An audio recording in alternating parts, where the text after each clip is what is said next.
नमस्कार दोस्तों, स्वागत करता हूं आपका एक्यूरेट योगा पर। आज हम शुरू करेंगे घेरन संहिता द्वितीय प्रकरण माने आसन प्रकरण। पहले हम षटक्रम प्रकरण और घेरन संहिता का सामान्य परिचय कर चुके हैं। अगर आप वो वीडियो देखना चाहते हैं तो नीचे डिस्क्रिप्शन में दिए गए लिंक पर जाकर देख सकते हैं। ये जो आसन प्रकरण है इसमें आसनों के बारे में चर्चा की गई है कि आसन कितने हैं, उनके क्या लाभ हैं, क्या उनकी विशेषताएं हैं। इन सब विषयों पर आज चर्चा करेंगे। इसमें हम देखेंगे कि कौन से आसन एग्जाम के दृष्टिकोण से महत्वपूर्ण है। तो चलिए शुरू करते हैं। तो दोस्तों, सबसे पहले मैं बात करता हूं सप्त साधन की, कि घेरन संहिता में सप्त साधन अथवा सप्तांग योग अथवा घटस्थ योग का वर्णन किया गया है। ये हम पहले से डिस्कस कर चुके हैं। सप्त साधन अथवा सप्तांग योग माने सप्तांग माने जिसके 7 अंग हैं। क्या क्या अंग हैं? षटक्रम, आसन, मुद्रा, प्रत्याहार, प्राणायाम, ध्यान और समाधि। ये 7 अंग हैं। और 7 साधन कौन से हैं, ये एक बात ध्यान से रखनी है दोस्तों। ये सब साधन कहलाते हैं। श्लोक भी आता है, शोधनम दृढ़ता चैव स्थैर्यम धैर्यम च लाघवम प्रत्यक्षम च निर्लिप्तम च घटस्य सप्त साधनम। तो देखिए दोस्तों, ये सातों के साथ क्या है? 7 साधन हैं और ये 7 अंग हैं। तो ये कंफ्यूजन नहीं होना चाहिए, ये ध्यान रखना है। सातों के सातों महत्वपूर्ण है, क्रमानुसार याद रखने। अब इसमें बात है दोस्तों कि षटक्रम के ऊपर हम चर्चा कर चुके हैं, जिसका क्या उद्देश्य है? शोधन करना शरीर में। उसके बाद आता है आसन नंबर 2 पर। सप्तांग योग में दूसरे स्थान पर जो अपनी वैल्यू रखता है वो है जिससे क्या होता है? दृढ़ता आती है शरीर में। तो अब इन्हीं पर चर्चा करते हैं। आसन में दोस्तों, जब महर्षि घेरन राजा चंड कपाली को घटस्थ योग का ज्ञान दे रहे हैं तो उसमें षटक्रम का ज्ञान देकर वो बताते हैं कि शरीर को सबल बनाने के लिए आसन भी बहुत आवश्यक हैं। तब राजा चंड कपाली पूछते कि आसन कितने हैं, किसने कहे, आदि आदि। तो उन सभी विषयों का उत्तर देते हुए महर्षि घेरन कहते हैं कि संसार में जितने भी जीव जंतु हैं उतने ही प्रकार के आसन हैं। और ये बात दोस्तों सर्वविदित है कि हम मानते हैं हमारी भारतीय संस्कृति में कि 84 लाख योनियां हैं, माने 84 लाख प्रकार के जीव जंतु पाए जाते हैं पूरे पृथ्वी में, पूरे संसार में। और 84 लाख योनियां हैं, इसी कारण कहते भगवान शिव ने 84 लाख प्रकार के आसन बताए हैं। तो प्रश्न बनता है दोस्तों कि घेरन संहिता के अनुसार भगवान शिव ने कितने आसन बताए हैं? तो 84 लाख, ये याद रखना है। अगर हठ पर दीपिका की बात करूं तो वहां पर यही बात आई थी। तो वहां पर कहा गया था भगवान शिव ने 84 आसन बताए हैं, ओनली 84। हठ प्रदीपिका के अनुसार भगवान शिव ने कितने आसन बताए हैं? ओनली 84 आसन बताए हैं, केवल 84 आसन। परंतु घेरन संहिता में जब बात करते हैं महर्षि घेरन, तब कहते हैं कि भगवान शिव ने 84 लाख आसन बताए हैं। तो ये दोस्तों इंपॉर्टेंट है बात, थोड़ा ध्यान रखना है, कंफ्यूजन नहीं होना चाहिए। फिर उन्होंने कहा, महर्षि घेरन ने कहता 84 लाख आसन तो बहुत ज्यादा हैं, उनमें से जो विशेष है वो केवल 84 आसन है। फिर आगे और बात कहते हैं कि उनमें से भी 84 में से भी कहते 32 आसन मुख्य हैं जो इस मृत्यु लोक में अति विशिष्ट एवं शुभकारी हैं। तो ये याद रखना है दोस्तों, सबसे महत्वपूर्ण है। भगवान शिव ने 84 लाख आसन बताए और उनमें से 84 विशेष है और उन 84 में से भी 32 मुख्य है जिनका वर्णन घेरन संहिता में मिलता है। तो अब प्रश्न बनता है कि घेरन संहिता में कितने आसन है? कुल 32 आसन है। तो ये याद रखेंगे। श्लोक देख लेते हैं थोड़ा सा।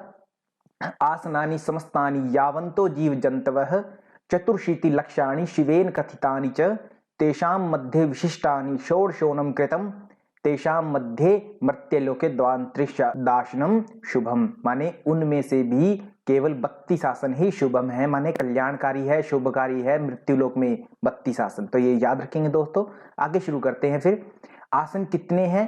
32 मैं बता चुका हूं, 32 आसन हैं दोस्तों। इन 32 आसनों को याद करने के लिए किसी भी प्रकार की ट्रिक मत अपनाना दोस्तों, क्योंकि अपनाओगे ट्रिक वो भी याद रखोगे ट्रिक को। और इससे अच्छा है कि ये ट्रिक महर्षि घेरन ने स्वयं ही दे दी है, बिल्कुल इजी, एक श्लोक के रूप में, सूत्र के रूप में। तो इन्हीं को आप रख लीजिए, साथ में आपको श्लोक याद हो जाएगा और क्रम भी याद हो जाएगा और बेकार की ट्रिक में नहीं फंसेंगे आप। तो सबसे उचित यही है कि दोस्तों आप श्लोक याद कीजिए। एक बार देख लेते हैं 32 आसन कौन से हैं। सिद्धासन, पद्मासन, भद्रासन, मुक्तासन, वज्रासन, स्वस्तिकासन, सिंहासन, गोमुखासन, वीरासन, धनुरासन, मृतासन, गुप्तासन, मत्स्यासन, मत्स्येंद्रासन, गोरक्षासन, पश्चिमोत्तानासन, उत्कटासन, संकटासन, मयूरासन, कुक्कुटासन, कूर्मासन, उत्तान कूर्मासन, मंडूकासन, तान मंडूकासन, वृक्षासन, गरुड़ासन, वृषासन, शलभासन, मकरासन, उष्ट्रासन, भुजंगासन, योगासन। इस प्रकार से दोस्तों कुल 32 आसन हैं। इनको आप 8-8 करके याद कर लीजिए। एक बार में 8 आसन याद कीजिए क्रमानुसार और फिर 8 याद कीजिए, फिर 8। इस प्रकार से आपके 32 के 32 आसन बहुत ही इजी और तरीके से और क्रमानुसार याद हो जाएंगे। अगर हो सकता है तो आप श्लोक को याद कीजिए। अब दोस्तों एक बात करते हैं, जिस प्रकार से हठ प्रदीपिका में मैंने आपको करवाए थे 15 आसन थे उसमें कुल, और उन 15 आसनों में से सभी के लाभ नहीं दिए गए थे। केवल कुछ ही आसन थे जिनके लाभ हमने किए थे, माने जिसके बताए गए हैं एग्जाम के दृष्टिकोण से।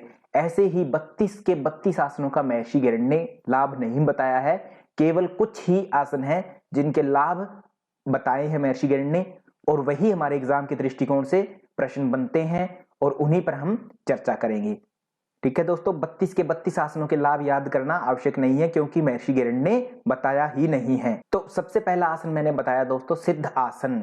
सिद्ध आसन को मैंने बताया है कि एक एड़ी है जो उसको सीवनी नाड़ी पर लगाना है, माने एनएस और लिंग के बीच का जो स्थान है सीवनी नाड़ी वहां पर लगाना है, और दूसरी एड़ी को लिंग के ऊपर अथवा उपस्थ जो स्थान है हमारा उसके ऊपर रखते हैं, जैसे ये रखी हुई है दूसरी एड़ी, ऊपर वाली एड़ी। और फिर कहते हैं चिबुक को हृदय में स्थापित करना, माने ठुड्डी को हल्का सा झुका के रखना है हृदय की साइड, माने कंठकूप पे लगा के रखना। और फिर भ्रूमध्य में देखने की बात कही है कि यहाँ पर दृष्टि रखे भ्रूमध्य के बीच में, और मोक्ष द्वार का भेदन करने वाला होता है यह आसन। दोस्तों तस्वीर को देखकर विचलित मत होना, तस्वीर में सिद्धासन ठीक है, परंतु जो महर्षि गैरंड ने कहा है वो है सिद्धासन की विधि है। तो गैरंड संहिता के अनुसार अगर आपसे सिद्धासन पूछा जाता है तो आप यही विधि याद रखेंगे इसी प्रकार से कि कहां देखने को कहा है, भ्रूमध्य में देखने को। तो इस प्रकार से ये शब्दों को ध्यान रखना है। और सिद्धासन मोक्ष द्वार का भेदन करता है कि मोक्ष की प्राप्ति करवाने वाला या मोक्ष द्वार का भेदन करने वाला कौन सा आसन है, तो सिद्धासन है। आगे चलते हैं पद्मासन। तो दोस्तों पद्मासन हठ प्रदीपिका में भी आया था, यहां पर भी है। पद्मासन हम सामान्य रूप से जानते हैं कि चौकड़ी एक पैर को दूसरे पैर के ऊपर लगा करके चौकड़ी रूप में बैठना, वो पद्मासन कहलाता है। परंतु दोस्तों अगर हम ग्रंथों की बात करें, हठयोगी ग्रंथों की, तो वहां पर जो हम व्यवहार में बद्ध पद्मासन लगाते हैं, ये तस्वीर देख पा रहे हैं आप, ये तस्वीर बद्ध पद्मासन की है। आप कहेंगे कि ये बद्ध पद्मासन है सामान्य व्यक्ति, परंतु अगर आप विद्यार्थी हैं, पढ़ने वाले हैं, तो ये असल में हठ प्रदीपिका और गैरंड संहिता में केवल एक पद्मासन है, नॉर्मल पद्मासन इसको माना गया है। तो ये पद्मासन है, इसी को हम व्यवहार में क्या कहते हैं, बद्ध पद्मासन। व्यवहारिक बद्ध पद्मासन लगाना है हमको को। इसके बाद चिबुक माने ठुड्डी को हृदय में स्थापित करना है, और नासिकाग्र दृष्टि रखनी है, अपनी नासिका को देखना है, और व्याधियों का नाश करना है, बिल्कुल सेम है। फिर देखते हैं सिंहासन। सिंह का अर्थ होता है शेर, माने शेर के समान कोई आसन।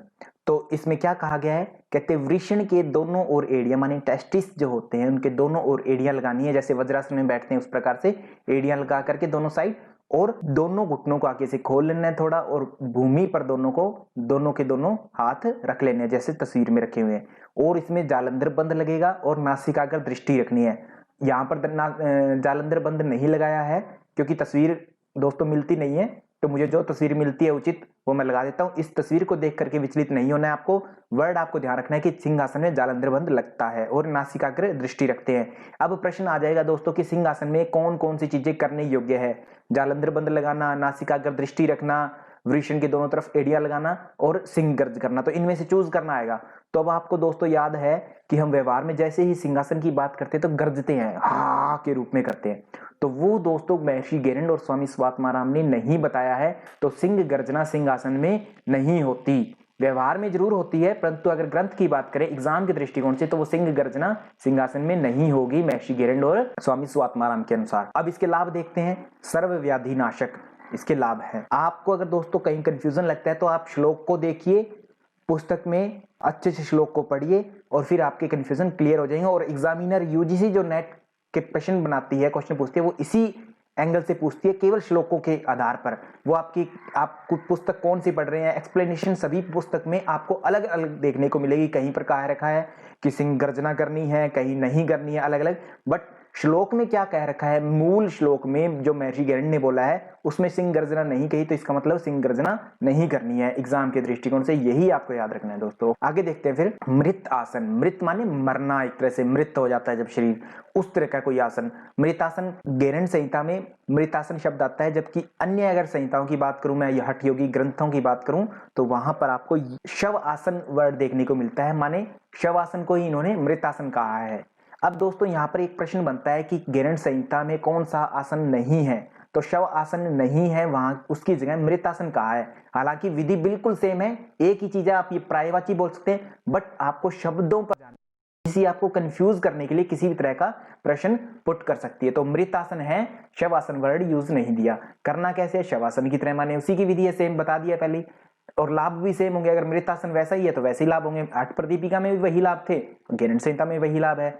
अगर वो याद है तो आपको ये याद करने की जरूरत नहीं है। शरीर का श्रम हरने वाला और चित्त में विश्रांति अथवा शांति लाने वाला, ये इसके लाभ है। फिर है मत्स्यासन। मत्स्य का अर्थ होता है मछली, माने मछली के समान कोई आसन करना। अब इसमें स्पेशलिटी क्या है दोस्तों कि मत्स्यासन कैसे करना है, बस इसमें यही प्रश्न बन सकता है ज्यादा से ज्यादा कि मत्स्यासन के प्रारंभ में कौन सा आसन लगाना है, मुक्त पद्मासन। मुक्त पद्मासन कौन सा होता है, जिसमें हम व्यवहार में पद्मासन करते हैं, वही मुक्त पद्मासन है। जिसमें हाथ हम पीछे से क्रॉस करके नहीं पकड़ते, वो पद्मासन मुक्त पद्मासन कहलाता है। और केवल पद्मासन कौन सा है, जिसमें से हाथ पीछे से क्रॉस करके हम पकड़ते हैं, अभी आपको करवाया था, वही पद्मासन है। और मुक्त पद्मासन ऐसे नॉर्मल पकड़ लिया और फिर आगे से अंगूठे पकड़ते हुए पीछे लेट जाएंगे, सिर लगा देंगे, ये आपका मत्स्यासन है महर्षि गैरंड के अनुसार। तो मत्स्यासन में एक आसन कौन सा लगेगा, मुक्त पद्मासन, उस स्थिति में जाकर के जमीन पर लेटना है। लाभ क्या होगे, सर्वरोग नाशक। आगे देखते हैं फिर मकरासन। मकर का अर्थ होता है दोस्तों मगरमच्छ, आपको पता होगा मगरमच्छ की तरह, जैसे मगरमच्छ तालाब आदि के किनारे पर जाकर के धूप सेकता है, अपनी रीढ़ के बल मुंह खोल लेता है, उस प्रकार की उस तरह की कोई आकृति बनाना मकरासन। तो उल्टा लेटना है और ठुड्डी को दोनों हाथों के मध्य में स्थापित करना है, जैसे आपने देखा हुआ व्यवहार में। और इससे लाभ क्या है, देहाग्नि कारम माने जठराग्नि विवर्धित होती है। तो ये याद रखना है आपको। प्रश्न ऐसे बन सकता है, इससे ज्यादा से ज्यादा ऐसे आ जाएगा, चार ऑप्शन दे देंगे आपको, इनमें से कौन सा आसन है जो पेट के बल लेट करके किया जाता है। तो ये मकरासन क्या है, पेट के बल लेट के किए जाने वाला अभ्यास है। तो दोस्तों इस प्रकार से भी आपको अप्रोच देनी है, याद रखना है आपको। आगे देखते हैं भुजंग आसन। तो भुजंग आसन में दोस्तों भुजंग कहा जाता है सांप को, क्योंकि उसकी एक ही भुजा होती है, एक भुजा के स्वरूप जैसा आकार होता है उसका, जैसे हमारी एक भुजा है, एक हाथ है, वैसा ही उसकी आकृति होती है, तो इसलिए उसको भुजंग बोल दिया जाता है। और उसके समान कोई आसन करना भुजंग आसन। जैसे सांप अपना फन लेता है, शरीर को जमीन से ऊपर उठा लेता है आगे से, ऐसे ही आसन करना भुजंग आसन कहलाता है दोस्तों ये। तो इसके लाभ क्या है दोस्तों, इंपॉर्टेंट है बहुत ज्यादा, क्योंकि इसी के सबसे ज्यादा लाभ दिए गए हैं। क्या है, देहाग्नि वर्धन माने जठराग्नि को बढ़ाने वाला, सर्वरोगनाश, और भुजंगी देवी को जगाने वाला। भुजंग आसन माने, भुजंग माने सांप और भुजंगी माने कुंडलिनी, तो भुजंग से भुजंगी याद रखना है। भुजंगी देवी को जगाने वाला अभ्यास कौन सा है, भुजंग आसन, अथवा इसको कह सकते हैं कुंडलिनी जागरण करना। तो भुजंगी का दूसरा अर्थ क्या है, कुंडलिनी, ये याद रखना है दोस्तों, दोनों ऑप्शन आपको मिल सकते हैं। इसके अलावा कुछ बात करते हैं और आसन की, तो मुक्त आसन, वज्र आसन और गोरक्ष आसन, ये तीन आसन हो रहा है दोस्तों। इसके बारे में भी कहा गया है कि ये सिद्धि प्रदान करते हैं, इनका अभ्यास अगर लंबे समय तक किया जाए तो सिद्धियां मिलती है। तो इस प्रकार से दोस्तों आपके 32 के 32 आसन कंप्लीट होते हैं। इनमें से जो इंपॉर्टेंट थे एग्जाम के दृष्टिकोण से वो मैंने आपको करवा दिए हैं एक एक करके लाभ सहित। दोस्तों मैंने 32 आसनों में से केवल वही आसन आपको करवाए हैं जो आपके एग्जाम के दृष्टिकोण से महत्वपूर्ण है, जो अति विशेषकारी हैं। अभी तक गैरंड संहिता में से आसन प्रकरण के अंतर्गत केवल 1 या 2 प्रश्न पूछे गए हैं, बट इन फ्यूचर किसी तरह का प्रश्न पूछा जा सकता है। तो मैंने उन सभी चीजों को देखते हुए आपको यहाँ पर महत्वपूर्ण आसन और उनके लाभ करवाए हैं, ताकि आप नेट अथवा जेआरएफ जो भी आपकी मनोकामना है वो पूरी कर पाएं। तो देखते हैं दोस्तों आपने हमारी वीडियो से क्या सीखा। अब शुरू करते हैं आपका टेस्ट, छोटा सा क्वेश्चन आंसर सेशन। तो देवियों और सज्जनों, पहला क्वेश्चन आपकी स्क्रीन पर, गैरंड संहिता के अनुसार किस आसन से कुंडलिनी जागरण संभव है। तो कुंडलिनी शब्द आया दोस्तों, कुंडली को क्या कहते हैं, भुजंगी, और भुजंगी नाम से मैंने याद करवाया था भुजंग आसन। और ये प्रश्न एग्जाम में आया हुआ है, अभी लास्ट बार आया था जून 2019 में, तो इसको देख लेंगे। आंसर नंबर 1, तो गैरंड संहिता के अनुसार भुजंग आसन से कुंडलिनी देवी अथवा भुजंगी देवी जागृत होती है।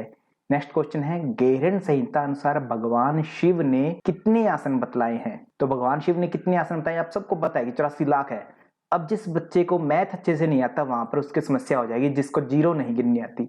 तो लाख में कितनी संख्याएं होती है? टोटल संख्या लाख में 6 होती है। लाख शब्द करते हैं तब 1 लाख बात करें तो टोटल उसमें अंक 6 होंगे।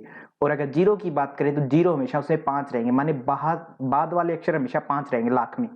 शुरुआती अक्षर 1 हो या 2 हो चलेगा। अगर 84 बोलते हैं तो पीछे 5 अक्षर होने चाहिए, माने 5 जीरो होने चाहिए। तो 5 जीरो किसमें? इसमें है 3 और 2 5, 84 और फिर 5 मिलाकर के लाख। तो ये ऑप्शन हमारा 2 ठीक होगा, 84 लाख। तो हमारा ऑप्शन नंबर 2 बिल्कुल ठीक है।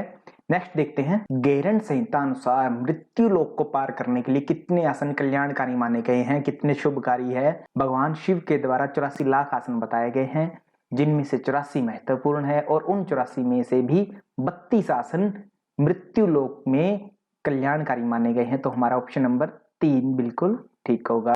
गैरन संहिता अनुसार मोक्ष कपाट का भेदन करने वाला कौन सा आसन है? तो मोक्ष कपाट का, मोक्ष द्वार माने कपाट माने द्वार, तो मोक्ष द्वार से रिलेटेड कौन सा था? केवल एक आसन था, सिद्धासन। और siddhasana option number 2 correct answer, siddhasana. Next question है, गैरन संहिता के अनुसार निम्नलिखित अभ्यासों को उचित क्रम में व्यवस्थित करें। माने सब साधनों में से कुछ साधन दिए हैं, अंग दिए हैं, और उन अंगों को क्रमानुसार लगाना है कि पहला कौन सा है, दूसरा कौन सा है, तीसरा कौन सा है। अब इसमें पहला जो होता है षटक्रम वो दिया नहीं हुआ है, तो डायरेक्ट और कौन सा दिया है? दूसरा दिया है आसन। तो माने बी आंसर हमारा सबसे पहले क्रम में होगा। बी है क्या इसका उत्तर? देखें तो हाँ बी है इसमें ऑप्शन, ठीक है। तो उसके बाद में आसन के बाद में क्या आता है? मुद्रा, मुद्रा स्थिरता चाहिए। बी के बाद में ए होना चाहिए, हाँ बी के बाद में ए भी दोनों में है। आगे देखिए, आगे आता है प्रत्याहार। मैंने बताया है आपको, प्रत्याहार है ना धीरता, आसन से दृढ़ता, मुद्रा से स्थिरता और प्राणायाम से लघुता, ये आती है चीजें। फिर आता है प्रत्याहार, तो प्रत्याहार किसमें? इसमें नहीं है, इसमें है, हाँ। फिर आके प्राणायाम। तो देखिए दोस्तों, हमने 3 ऑप्शन देखे, 3 में से ही हमारा अगला देखने की जरूरत नहीं है, इतने में ठीक हो जाता है। तो ऑप्शन नंबर 1 हमारा बिल्कुल ठीक होगा। तो इस प्रकार से हमारा क्रम होगा आसन, मुद्रा, प्रत्याहार और प्राणायाम। फिर नेक्स्ट प्रश्न है, गैरन संहिता अनुसार आसन के क्या लाभ है? आसन के क्या लाभ है दोस्तों? अब यहाँ पर ऑप्शन दिए हैं, इनमें से पोज आपको चूज करने के लिए दे दिया जाए कि चूज कीजिए इनमें से। तो हठ प्रदीपिका की बात करूं तो आसन के लाभ बताया, स्थैर्यम, आरोग्यम, लाघवम, स्थिरता, आरोग्य और लघुता, ये तीनों ऑप्शन हठ प्रदीपिका के अनुसार आसन के लाभ में ठीक है। परंतु गैरन संहिता की बात करें तो वहां पर आसन से केवल एक लाभ बताया है, क्या? दृढ़ता, माने दृढ़ होता है शरीर। तो आसनेन भवेद दृढ़म। नेक्स्ट है, गैरन संहिता अनुसार सप्त साधन में आसन का कौन सा स्थान है? तो आसन का कौन सा स्थान है दोस्तों? प्रथम नंबर पर तो नहीं आता, प्रथम तो षटक्रम है, षटक्रमणा शोधनम। फिर आता है आसनेन भवेद दृढ़म, माने द्वितीय स्थान पर है। अब दोस्तों यहाँ पर एक चीज याद रखनी है, बहुत महत्वपूर्ण है, मैंने प्रश्न जानबूझ के ये रखा है, बहुत ईजी है, बट सबसे इजी प्रश्न को बहुत से बच्चे हमेशा ही गलत करते हैं ओवर कॉन्फिडेंस की वजह से। तो इस प्रश्न को उत्तर देना हमें सीखना है दोस्तों। प्रश्न आपको आता है, उत्तर भी आता है, बट इसको सोल्व करना, टिक करना हमें सीखना है। अब यहाँ पर देखिए दोस्तों, प्रथम द्वितीय किसके आगे लिखा है? जो ऑप्शन नंबर 3 है उसके आगे द्वितीय ऑप्शन लगा है। दो ऑप्शन है उसके आगे चतुर्थ है। अब किसी बच्चे ने सोचा द्वितीय, हम सबको पता है दूसरे नंबर पर आता है आसन, बट बहुत से बच्चे क्या करते हैं, द्वितीय लेते ही ऑप्शन में भी जाकर के 2 नंबर ऑप्शन को ठीक कर देंगे, जबकि 2 नंबर ऑप्शन पर क्या दिया है? चतुर्थ। तो इस प्रकार से उत्तर गलत है। हमारा उत्तर तब ठीक होगा जब ये द्वितीय चुना जाएगा, माने ऑप्शन नंबर 3 का, ठीक है। तो इस प्रकार से हमें प्रश्नों को, ये जो संख्या वाले होते हैं उनको बहुत सावधानी से हल करना है हमें। तो अगर मैं बात करूं तो ऑप्शन नंबर हमारा 3 ठीक है, जिसके अनुसार आसन द्वितीय स्थान पर आते हैं। तो ये चीज बहुत बारीकी से सावधानी पूर्वक समझने की है दोस्तों, इसको ध्यान से जानना है आपको। तो नेक्स्ट और लास्ट प्रश्न है दोस्तों, गैरन संहिता अनुसार मत्स्यासन करने के लिए प्रारंभ में कौन सा आसन लगाना चाहिए? अब दोस्तों यहाँ पर ध्यान देने योग्य बात है, जिन बच्चों ने डीप स्टडी नहीं की वो सोचेगा मत्स्यासन लेट करके होता है, तो लेट करके अभ्यास किया जाता है शवासन, और फिर हो सकता है चौकड़ी आदि लगा करके अंगूठे पकड़ने हो पैरों के। बट यहाँ पर स्थिति अलग है दोस्तों, ग्रंथकार ने क्या बात कही है हमें उस पर ध्यान देना होगा। ग्रंथकार ने स्पेशली कहा है कि पद्मासन लगाना है। अब पद्मासन के भी 3 ऑप्शन है, ऑप्शन नंबर 4 ठीक होगा। आशा करता हूं आपने वीडियो से बहुत कुछ सीखा होगा। अगर सीखा है तो गुरु दक्षिणा दे दीजिए, तुरंत जाइए लाल बटन पर घंटी दबाइए और सब्सक्राइब कीजिए चैनल को, और दूसरों से भी सब्सक्राइब करवाइए।